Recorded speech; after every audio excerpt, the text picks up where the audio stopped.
Hello mga kapatid! So today maglilinis tayo ng bahay dahil merong parating na isang delivery mamayang gabi.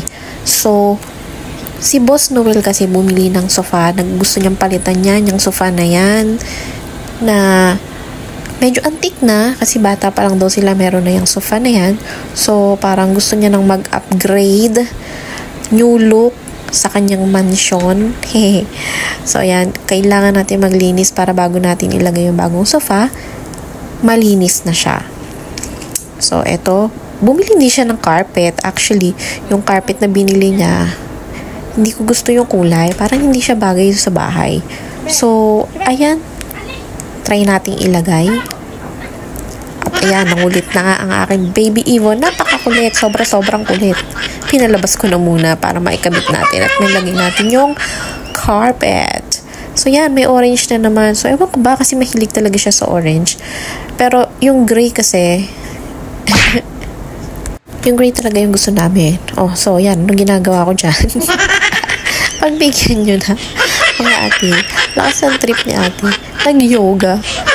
Sorry na sa katabaan ko. Promise, magda-diet na ako. So, let's take a look. And guys, tingnan nyo. Kayo na magsabi kung bagay ba siya. Actually, pinalitan namin yan. Bumili siya ng bago. Kasi sabi ko, parang hindi siya talaga bagay sa kulay ng bahay.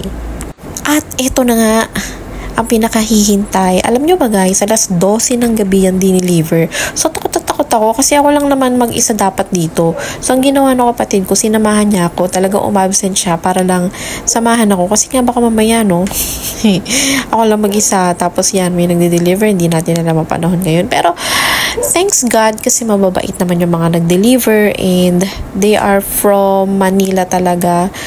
Galing pa daw sila ng Cavite, din ng Laguna pa. So, ito na nga, final look nung mailagay yung sofa ng mga delivery boys. So, kinat ko na kasi medyo mahaba yung video and baka kasi maubos yung oras natin dito at napupuno na rin yung memory ng cellphone ko kaya ayoko na. Binura ko na yon. So, ayan na lang. Tingnan nyo kayo magsabi kung okay ba siya.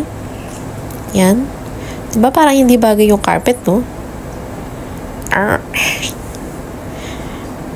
Ayan. So, yung side table, yung center table niya, pinalitan ko, binalik namin yung luma. Kasi parang hindi siya bagay. Ang ginawa namin sa center table, nilagay namin doon sa gilid. So, ano sa palagay nyo? At inalis ko na nga rin pala yung carpet dyan. Kasi, hindi talaga siya bagay, my friend.